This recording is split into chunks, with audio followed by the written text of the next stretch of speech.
Welcome back to the Jeff Crilley Show. Actually, I'm not Jeff Crilley. I'm Jeff Crilley's daughter, Sarah. He's actually taken off to go be the Masters of Ceremony over at the Celebrate Jesus celebration, which is actually at the Suitmobile. They host it for the homeless every year over at the Omni, so they get a free night stay and plenty of Christmas presents, and just so proud of my father to be the master of ceremonies during this holiday spirit. But I wanted to introduce both guests who are behind the mic. Two gentlemen here, Heath Oakes and Chad Prather. Welcome to the Jeff Crilley Show, and thank you so much for being my guest on the segment. It is good to be with you. I'm glad Jeff's gone, actually. I would much rather I don't know about that last segment there. You, Sarah. That got a little risque. Yeah, a little bit. And I'm going to have to turn on Facebook Live, Heath, because you're all decked out for the holidays. Tell us what you're wearing. It's a kind of a festive tuxedo jacket. Is that what we got on here? Yeah, well, I have the whole suit. My wife knows I dress crazy, and so I saw an ad that was this really ridiculous-looking suit, and I was like, that's awesome. So she bought it for me.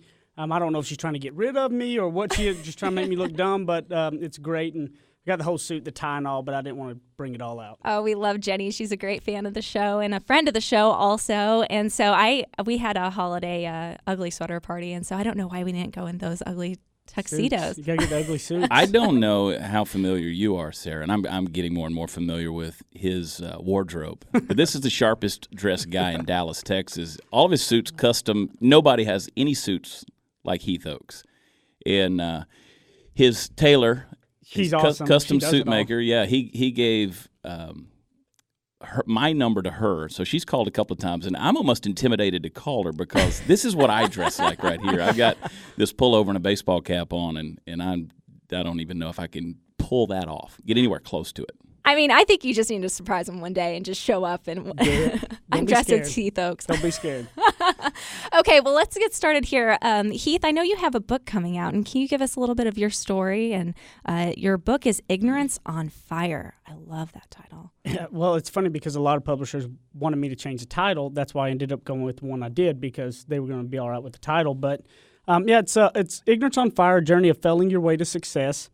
And Bob Berg, the author of The Go-Giver, actually endorsed my book and endorsed the front cover, which, if you've never read The Go-Giver, it's a fantastic book. And basically what the book does is kind of tell a little bit of my journey along with some of the principles on the early part of my life that really kind of come in to help me fail my way to success. And I had a mentor that she was only one that would hire a 23-year-old with no degree and no education and put me over a whole state of a Fortune 500 company. And the very first meeting, she had also hired another lady that had been with the company 30 years, so who had a lot of experience. And in the meeting, she said she wanted everybody, all the other managers, they had to handle their business because she had ignorance on fire and knowledge on ice to deal with over here. And I was kind of laughing. It was kind of like in high school football. I was always one where coach said, Oaks, you sure got a lot of heart. It's kind of one of those like, they'd look at the athlete and be like, only if you had Oaks' heart. And it's kind of like, how do you take that? You know, I'd rather have heart than the deal. So Ignorance on Fire was the same way to me. I'll go, what? And I'm like, oh, you know what? I'd rather be Ignorance on Fire any day. And because ignorance is not a negative. It's you just are not aware. Well, and the title's intriguing, and also the sub is a millennial who has failed his way to success. And I know, being a millennial, there's a lot of pressure out there to keep up with what our parents have done and learning the hard way. So give us a few anecdotes from your book about failing your way to success, and what does that mean to you? Yeah, it's interesting you say that, Sarah, because you and I both had to put up that stigma quite often, and that's one of the things that I wanted to gravitate to is letting you know that obviously not all millennials are the same way, and then also trying to put some good role models for millennials to look up to, that it's not, there's 8 different Heath's success tips in there, and one of them, which really I think speaks the most to the millennials, is life isn't fair, and thank God life is not fair, and embrace the fact that life isn't fair, because a lot of entitlement comes along with the millennial tagline. And so my aspect is life isn't fair, and I'm glad it's not, because all of the bad mistakes I've made in my life, I've gotten second chances, third chances. And if life was fair, I'd never be where I am, because I'd have got what was coming to me when I made my mistakes. However, since life is not fair, I had to work and I could regain and get a second chance. So we're not entitled to anything, and the only thing we're entitled to is failures coming our way and how we're going to overcome the obstacles. And we get a tagline with millennials that we're not willing to overcome obstacles. We kind of think we're owed something. So, that's just one of the success tips in there that I hope millennials really gravitate to and understand that that's the difference. And I think there is that stigma out there. And I have to say, I mean, our parents did really try to give us everything. And we did, get so much support and help out of the love from our parents to raise us up, right? But also that sense of entitlement that you touched on. I do see that, and that they're almost afraid to fail. Oh. But for you and for me as well, it's just the best thing that could happen to you. Well, what's funny is I love it when the older generation gripes about millennials, because I go, you raised us.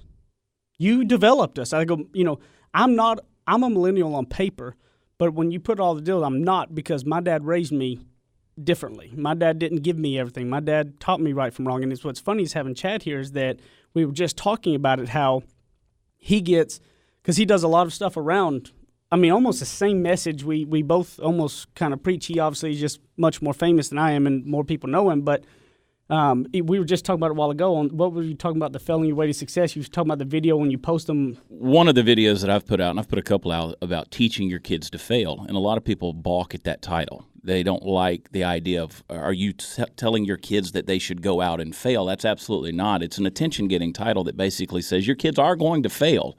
The problem is we haven't taught them how to handle that, how to handle disappointment, how to handle rejection. What do you do when you lose a job? What do you do when you lose a family member? What happens when things don't go your way? And a lot of times, my generation, Generation X, and a lot of times baby boomers have not built that into their children, because they did give them everything. They gave them everything from affirmation and security, but they also gave them a lot of material things. And they never wanted to have, that latchkey phenomenon that a lot of my generation went through. We didn't want our kids to have that.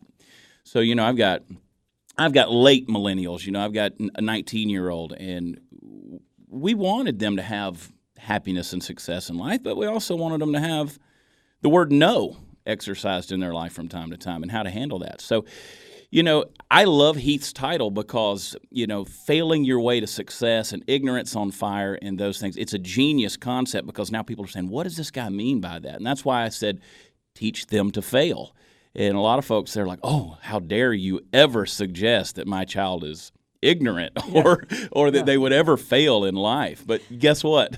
We're all ignorant to some degree. Well, but that's the funny thing, is ignorance is not a negative. Right. Because ignorance is you're not aware. It's not stupid. It's not anything where you know better and you choose to make, the opposite deal.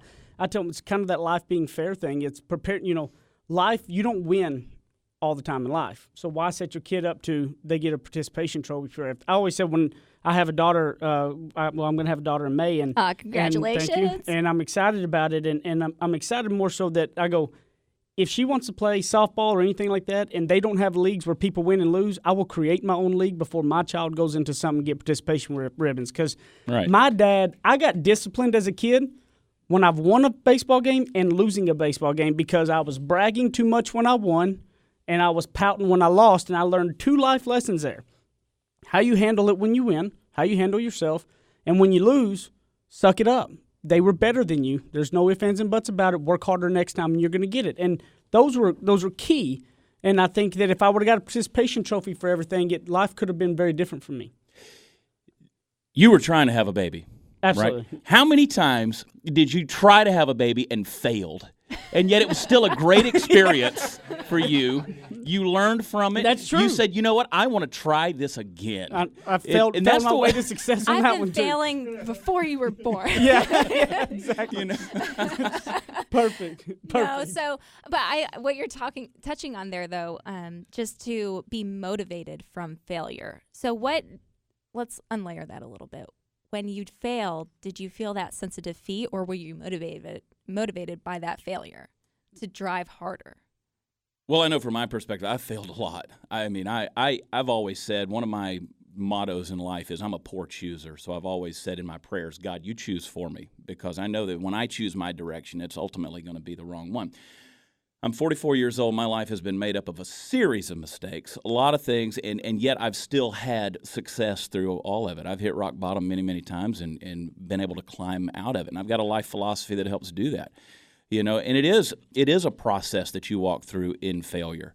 I can remember, I know from my career, I called my wife on the phone one day and I said, I'm in the corporate world. I'm very successful. There's no reason for what I'm about to say, but I've got to quit my job And she said, well, I support that. And I said, that's great because I've already quit. And she said, what are you going to do? And I said, I'm just going to go out and make a living being myself. Wow. And she said, what's the street value on your personality these days? And I said, it's #worthless. It's not anything. So, but it was a decision that, although logically it didn't make sense, has made all the difference in the world for my life. Because I knew that when I continued on that road of what the world perceives as success in that corporate world, that ultimately that success was leading me to an ultimate failure, and I had to change it. My guests right now, Heath Oakes and Chad Prather, and we're just about to come up on a break here, and I do want to dive deeper in your story, Chad, because you are a celebrity in the YouTube and Facebook world, and so don't go away because we have so much more to get back to with the Jeff Crilley Show. And Heath Oakes, again, you got to give a shout out, sir, to that tuxedo suit. Where did you get it? I have no idea. My wife got it for me. Jenny, you did great.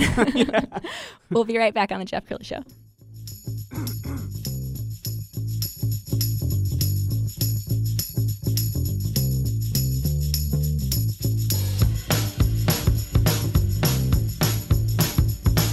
More of the Jeff Crilley Show coming up. This is the Jeff Crilley Show on Talk Radio 1190 AM. Welcome back to the Jeff Crilley Show. So we had such a great first segment with Heath Oakes talking about Ignorance on Fire, his new book, and Chad Prather, who is a student of living life to the fullest. So he'll be mostly on this segment, whether he uses music, comedy, motivational speaking, or a combination of all three. He is famous, YouTube and Facebook famous. Welcome, Chad, and tell us your story, because I'm just thrilled to meet you. Well, it's good to be with you. And on the last segment, as we were talking about, I was in the corporate world, and I was miserable. I was depressed, and I put a lot of videos out there talking about depression. And a lot of times Christmas time, Christmas Eve, a lot of people are dealing with depression. So, it can be a lonely time. Yeah, a lot of things are going on right now, and folks are down. So I've always put out there that I've battled with depression and found ways to beat it, and it's been a successful thing in my life. But a few years ago, I was in the corporate world. I was miserable, and I was at the gym. I wasn't in the gym. Huge difference there. I was sitting in the parking lot making some sales calls, and finally I just said, you know what, I'm done. I'm done with this life. I can't do this anymore. I called my wife on the phone. I said, I'm going to quit my job. And wow. She said, how long ago was this? This was a couple of years ago. We're working at 3 years ago. And so she said, well, I support that. And I said, that's great, because I've already quit. And she said, well, what are you going to do? And I said, well, I think I'm going to make a living just being myself. And, of course, that proverbial line that I tell everybody, she said, well, what's the street value on your personality? And it was nothing at that point, because I really had no idea what I was going to do. But I did tell her, I said, I believe there's a way to make a living working with social media. She said, you mean like Facebook? And I said, yeah. She said, what are you going to do? I said, well, I think I can put social commentary and humor videos out there, and I think it'll open a lot of doors for me to do what I love to do, and that's communicate with people. And she said, so you're going to give up your retirement and your good salary and your future for videos on Facebook? And I said, that's exactly right. And she said, you couldn't do that at night? So I said I could, but, I'm dedicated to what I'm going to do. So right on the heels of that, a fledgling network came out called Ride TV. It's an equestrian lifestyle network. They reached out to me about doing a show, so I did 3 seasons with them. And I was looking for ways to promote that show because nobody had ever heard of the network, nobody had ever heard of the show. And so I would sit in traffic on 35, going out of my mind, and just for therapy, I would turn the camera phone on and I would start talking to it about funny things that were going on in my life, and people started watching it. Had a production assistant. She said, why don't you put those on YouTube and maybe you make some money off of those? And I said, I don't think anybody's really going to watch them. But one of the first ones I put out there, 1 million people watched the thing in a day. Wow. And then, it's one thing to have a viral video.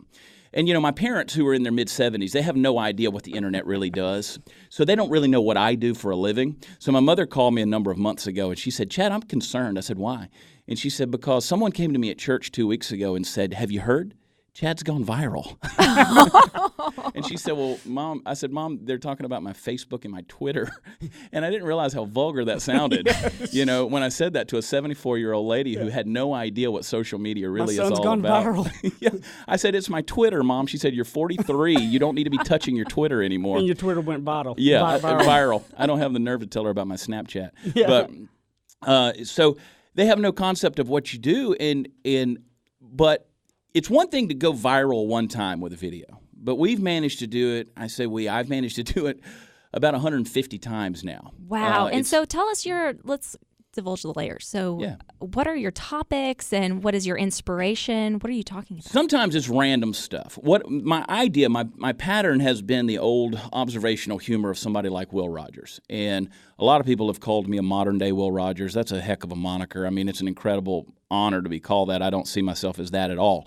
But I try to take truth and wrap it in humor. And so that way I get a point across, whether it's political or spiritual or mental and emotional. I try to take a discipline and something that I have a conviction about, and I wrap it in humor.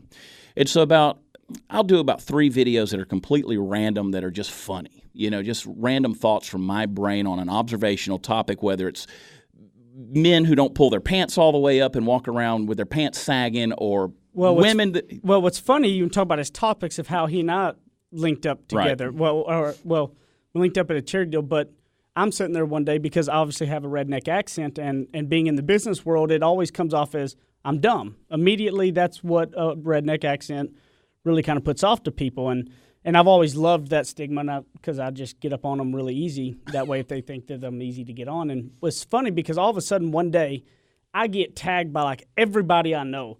Oh my God, he's all in this deal. And it's to Chad's video because Chad was in his truck doing a video on his Southern accent. And he was doing a video about how people were judging him on his Southern accent and how they were dumb, da-da-da. So everybody's like, oh, he da-da-da. And so then I was subscribing, watching him, and then we're at a charity event. I'm like, hey, I got to get a picture with you. I mean, everybody's like, I've been like watching all your stuff ever since I was tagged in all of it. So that one was one of the first ones that I had ever seen that you did. Yeah, we were at American Airlines Center. We were doing a guest spot there after the Dallas police officers had been Back shot. the Troops. And so the Back the Troops deal With Novacek. Yeah, and so we were at American Airlines Center. Somebody walked up to me and said, Jenny Ann Chondo from Fox 4 would like to meet you, and her husband would like to meet you. And I said, well, I want to meet Jenny Ann Chondo and her husband. So they come walking up, and it was just instant, an instant friendship, and he was telling me that story. But the unapologetically Southern thing, I put that out. That's a perfect example of observational humor, because at the point in time, the South was really going through a lot of heat. People were debating the Confederate flag, and people were talking about racism issues and things like that. And so somebody sent me a message one day, and they said, we don't have to listen to you because we know you're ignorant, and we know you're ignorant because we can hear your Southern accent. Now, my Southern accent, because I'm in the world of communication, like well, but here's the deal. I can get there real fast, y'all. I mean, I can get there real fast. But my Southern accent isn't lost. It's just muted. I've tried to do that because I'm in the communication world, and I try not to sound like a complete and total hick, because believe me, where I'm from, in Augusta, Georgia, originally, my grandmother took a visit to How are you? Yeah. Which was Hawaii. So she'd walk around talking about how are you? Well, we're fine, So, that's the way we grew up talking. We didn't think anything about it. The first time I ever heard myself recorded as an adult, I was 19 years old. I gave a 45-minute talk at a church one time, and I listened back to that thing, and I said, I've got to fix this. This is a problem. But so anyway, I did this video called Unapologetically Southern, and of course, Fox News picked up on it, and a lot of things happened, and that was a big viral video, and got a lot of people talking. And that one still kind of comes back to me. I did another video about a $20 bill that has gotten a resurgence. Now, that thing's been viewed, 150, 160 million times. Wow. I mean, who's counting? Where basically I take a $20 bill. It's that old Sunday school lesson, and I say, if I give you $20, would you take it? Well, you don't know what this $20 bill's been through. It's been used to buy drugs and use drugs and do all of these things. It's been wadded up. It's been stepped on. And do you still want it? Well, yeah, because it's still worth $20. And so I use that to talk about people's self-worth. You've been through a lot too, but a higher authority's giving you a worth, and so you're worth something regardless of what you've been through in life. So it's those little truth videos that are kind of wrapped in real-world, real-talk humor that I think people have gravitated towards them, and they're enjoying them. So I get a lot of times people will say, you say the things we're thinking and we're afraid to say. I don't know if that's true or not, but the beauty of it is I don't have a boss. Yeah. I don't have a boss. So it's not like I can get fired for saying something on social media. I can say anything I want to say. Now, I choose to do it in a clean way, I hope an encouraging way, but mostly I want to generate conversation about issues that are going on in the world today, and at the same time be able to help people smile or laugh. And it's been a real beautiful thing because it's opened up tons and tons of doors all across the country and even around the world to do this. My guest right now, Chad Prather. He is a YouTube and Facebook celebrity. His website is www.watchchad.com, and I want to unveil what's happening for 2017, both of your goals, and maybe to inspire your audience as well. Well, Heath's got bigger things going on than I do, but we've been excited because in 2016 we did a 35-city tour called the Kings of Cowtown Comedy Tour with myself and Fort Worth legend comedian Cowboy Bill Martin.